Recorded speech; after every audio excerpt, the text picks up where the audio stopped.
नमस्कार। आज हम भारत के इतिहास के दो सबसे नाटकीय पन्नों को पलटने जा रहे हैं। ये सिर्फ दो रियासतों के विलय की कहानियां नहीं हैं। नहीं, ये उस कहानी का हिस्सा हैं कि कैसे एक नए नवेले राष्ट्र की सीमाओं को गढ़ा गया, जब जूनागढ़ और हैदराबाद के शासकों ने भारत के वजूद को ही चुनौती दे डाली। जरा सोचिए, अगस्त 1947 का वो दौर। भारत आजाद तो हो गया है, लेकिन अभी वो एक राष्ट्र बना नहीं है। देश का नक्शा वो तो 560 से ज्यादा रियासतों के टुकड़ों में बिखरा पड़ा है और हर राजा, हर नवाब एक ऐतिहासिक मोड़ पे खड़ा है। इस पूरे उपमहाद्वीप को एक साथ लाने की चुनौती बहुत बहुत बड़ी थी और बाल्कनीकरण का खतरा वो बिल्कुल असली था। मतलब ये डर कि कहीं भारत भी बाल्कन देशों की तरह अनगिनत छोटे छोटे कमजोर और आपस में लड़ने वाले राज्यों में बिखर ना जाए। तो इस पूरी कहानी को समझने के लिए हम सबसे पहले 1947 के उस उलझी हुई पहेली को देखेंगे। फिर हम जूनागढ़ के नवाब के उस हैरान करने वाले दाव पर नजर डालेंगे और उसके बाद हैदराबाद के निजाम की जबरदस्त जिद का सामना करेंगे।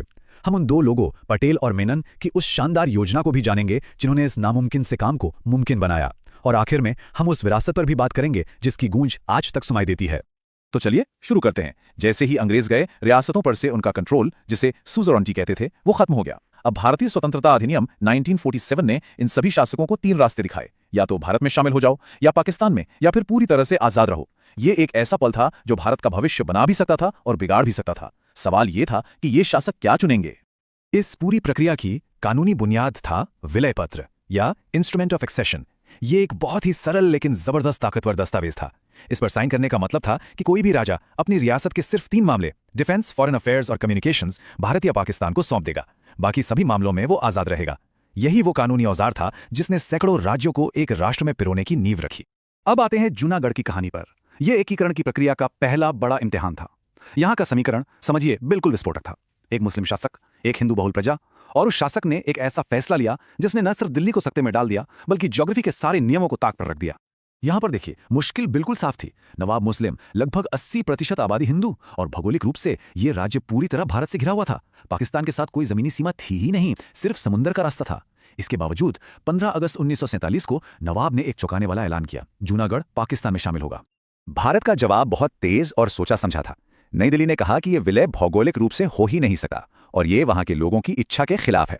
फिर उन्होंने एक्शन लिया। ईंधन और कोयले की सप्लाई रोक दी, डाक और हवाई संपर्क काट दिए, मतलब एक तरह से आर्थिक नाकेबंदी कर दी। साथ ही उन्होंने सामलदास गांधी की बनाई एक पैरेलल सरकार, आरजी हुकूमत को सपोर्ट किया और अपनी फौज को जूनागढ़ की सीमाओं पर तैनात कर दिया। दबाव हर तरफ से बढ़ रहा था। इसके बाद जो हुआ वो किसी थ्रिलर फिल्म की कहानी से कम नहीं था। अगस्त में ऐलान हुआ, सितंबर में पाकिस्तान ने विलय कबूल कर लिया। अक्टूबर आते आते जब संकट बहुत बढ़ गया तो नवाब साहब अपने परिवार और कहते हैं अपने प्यारे कुत्तों के साथ कराची भाग गए। नवंबर में उनके दीवान शाह नवाज भुट्टो ने हार मान ली और भारत सरकार को प्रशासन संभालने का न्योता दे दिया। और आखिर में फरवरी 1948 में एक जनमत संग्रह ने इस मामले का हमेशा के लिए फैसला कर दिया। और नतीजे वो तो बिल्कुल एक तरफा थे। ये आंकड़े खुद ही पूरी कहानी बयां कर देते हैं। जूनागढ़ के लोगों की इच्छा देखिए, 1,90,000 से ज्यादा लोगों ने भारत के पक्ष में वोट दिया, जबकि पाकिस्तान के लिए पड़े सिर्फ 91 वोट। ये 99.95% का जबरदस्त बहुमत था। मतलब शासक की मर्जी पर लोगों की आवाज की भारी जीत हुई। तो चलिए अब दूसरे केस की तरफ बढ़ते हैं, जो जूनागढ़ से कहीं ज्यादा बड़ा, कहीं ज्यादा अमीर और कहीं ज्यादा खतरनाक था, हैदराबाद। ये उस वक्त की सबसे बड़ी और सबसे शक्तिशाली रियासत थी, जो एक द्वीप की तरह भारत के ठीक बीचों बीच मौजूद थी। हैदराबाद का आजाद रहना नए भारत के लिए एक बहुत बड़ा खतरा था। यहां के मुख्य किरदार थे निजाम मीर उस्मान अली खान, जो उस समय दुनिया के सबसे अमीर इंसान माने जाते थे।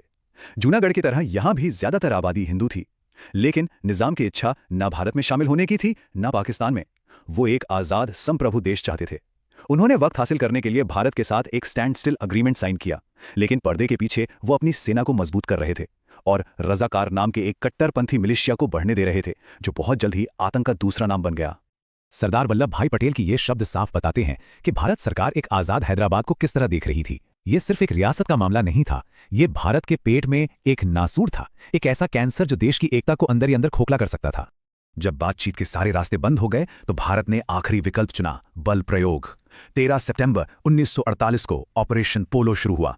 वैसे तो इसे पुलिस एक्शन का नाम दिया गया ताकि ये एक जंग ना लगे, लेकिन ये एक तेज और निर्णायक सैन्य कार्रवाई थी। सिर्फ 5 दिनों के अंदर निजाम की सेना और रजाकारों ने घुटने टेक दिए और हैदराबाद भारत का अभिन्न अंग बन गया।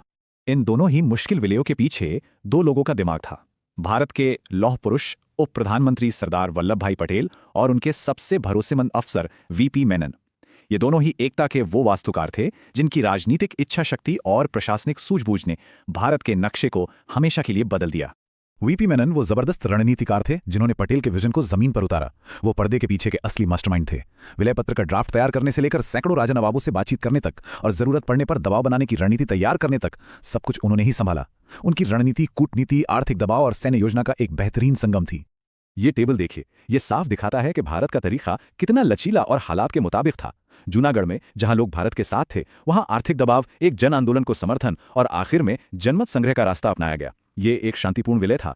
वहीं दूसरी तरफ हैदराबाद में जहां एक जिद्दी शासक और एक हथियारबंद मिलिशिया से सामना था, वहां सीधे सैन्य कार्रवाई का रास्ता चुना गया, जिसका नतीजा एक सशस्त्र संघर्ष में निकला।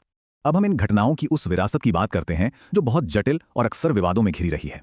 एकता तो मिल गई, लेकिन इसकी एक भारी मानवीय कीमत भी चुकानी पड़ी, खासकर हैदराबाद में। वहां विलय के बाद की कहानी बहुत दर्दनाक है। इस विलय को लेकर जो बहस है उसे निष्पक्ष रूप से देखना बहुत जरूरी है। भारत सरकार ने हमेशा इसे पुलिस एक्शन कहा, मतलब कानून व्यवस्था को बहाल करने के लिए एक जरूरी कदम। लेकिन बाद में आई कई रिपोर्ट्स और इतिहासकारों ने इसे कहीं ज्यादा गंभीर नाम दिए हैं, यहां तक कि इसे छिपा हुआ नरसंहार भी कहा है। दोनों ही नजरियों पर आज भी जोरदार बहस होती है। इस पूरे विवाद के केंद्र में एक बहुत ही विस्फोटक दस्तावेज है, पंडित सुंदरलाल समिति की रिपोर्ट, और इसे खुद प्रधानमंत्री नेहरू ने बनवाया था।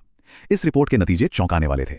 रिपोर्ट का अनुमान था कि सैन्य ऑपरेशन के दौरान और उसके ठीक बाद हुई भयानक सांप्रदायिक हिंसा में कम से कम 27,000 से 40,000 लोग मारे गए। और ये रिपोर्ट कई दशकों तक आम जनता की पहुंच से दूर रखी गई, जो बताती है कि यह मामला कितना संवेदनशील था।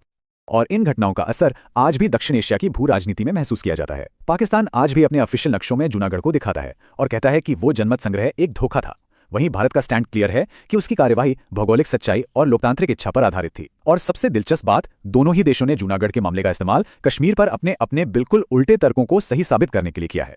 और आखिर में ये सब हमें एक बहुत ही बुनियादी सवाल पर लाकर खड़ा कर देता है। जूनागढ़ और हैदराबाद की कहानियां हमें सोचने पर मजबूर करती हैं कि किसी देश की सीमाएं आखिर तय कैसे होती हैं। क्या ये एक शासक की कानूनी मर्जी से तय होती हैं, या फिर वहां रहने वाले लोगों की आवाज से, या फिर आखिर में ये सिर्फ एक देश की ताकत होती है जो इन सभी सवालों का फैसला करती है।